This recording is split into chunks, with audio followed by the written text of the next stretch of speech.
Hello, good afternoon. This is my another lecture on research methodology. As you had seen, this is chapter 2nd. So today we start lecture 2nd and we work on chapter defining the research problem. So in second chapter we can define the research problem and selected the topic. जैसे कि आप देख रहे हैं, defining the research problem means starting जब आप करते हैं रिसर्च की तो आप एक टॉपिक चूज करते हैं. आपके सामने एक बिग चैलेंज आता है कि व्हाट इज़ रिसर्च प्रॉब्लम.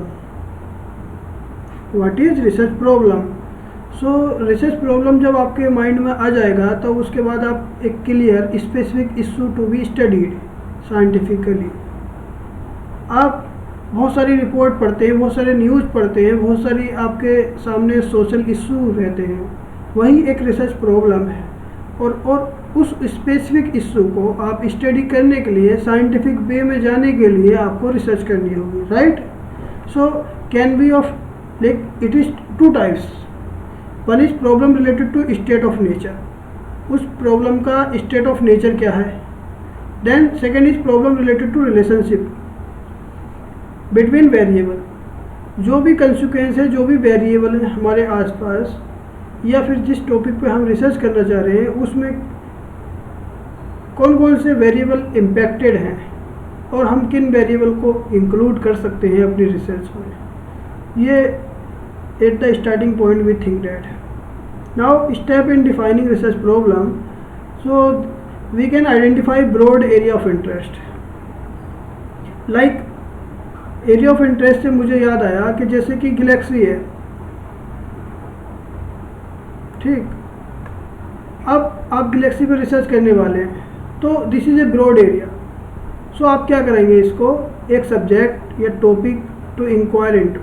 कोई भी इससे रिलेटेड आप स्पेसिफिक टॉपिक लेंगे क्योंकि आप पूरे कंसिक्वेंस पे तो रिसर्च नहीं कर सकते. तो आप क्या करेंगे, narrow down to specific problem. क्योंकि बहुत सारी परेशानियां हो सकती हैं, बहुत सारी प्रॉब्लम हो सकती है, तो उसको आप नैरो डाउन करेंगे. तो नैरो डाउन करने के लिए आप क्या करेंगे, resolve ambiguities then ensure feasibility of study. आप स्टडी की फिजिबिलिटी को मेजर करेंगे, right. Then understand the problem thoroughly. जो भी प्रॉब्लम है, जो भी परेशानी है, जो भी समस्या है, उसको थ्रोली अंडरस्टैंड करेंगे. किसकी मदद से, विद द हेल्प डिस्कस करेंगे एक्सपर्ट के साथ, गाइड के साथ या कलीग के साथ जो उससे रिलेटेड नॉलेज रखते होंगे. Then learn how to problem originate. फिर आप ये सीखेंगे कि ये प्रॉब्लम स्टार्ट कैसे हुई, ओरिजिन कैसे हुई, एंड वाई इट्स मैटर. और ये हमारे लिए क्यों मैटर करती है. इस प्रॉब्लम को हम कैसे टैकल करें.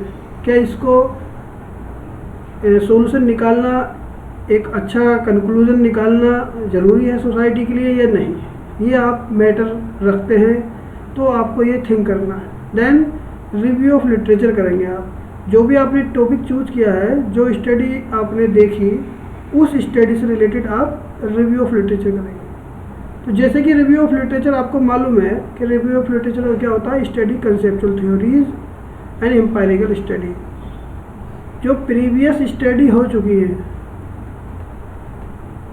ठीक,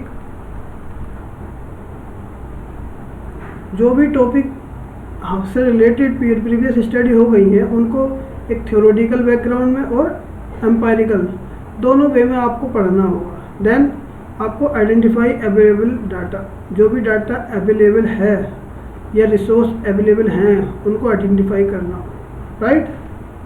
देन आपको रिफेराज इनटू एनालिटिकल टर्म्स. जो भी रिसर्च है उसको एनालिटिक टर्म में रिफेरास करना होगा. जैसे कि define in precise, operational and ambiguous form. Then helps operate relevant from irrelevant data. जो भी इररिलेवेंट डाटा है या रॉ डाटा है, आप ऐसा कह सकते हैं, रॉ डाटा को आप अच्छे से कंसिक्वेंस करके अच्छे से उसको रिलेवेंट बना सकते हैं. इसके लिए की कंसिडरेशन क्या है, जैसे क्लैरिटी ऑफ ऑब्जेक्टिव. जो भी ऑब्जेक्टिव आप अपनी रिसर्च के लिए बनाएंगे उसमें क्लैरिटी होनी चाहिए. Determine required data, methods and report form. Then Definition of terms like ensure key concept are clearly explained. Then sequential refinement.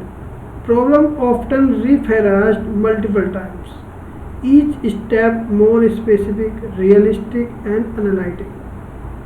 सो यहाँ पर की कंसिडरेशन में कह रहे हैं कि एक तो क्लैरिटी होनी चाहिए आपके ऑब्जेक्टिव में, जो टर्म्स आप लेंगे अपनी रिसर्च के लिए वो एक डेफिनेट फॉर्म में होनी चाहिए, और जो भी रिसर्च कर रहे हैं वो सिक्वेंशियल हो, right. So okay, thank you, it is enough here.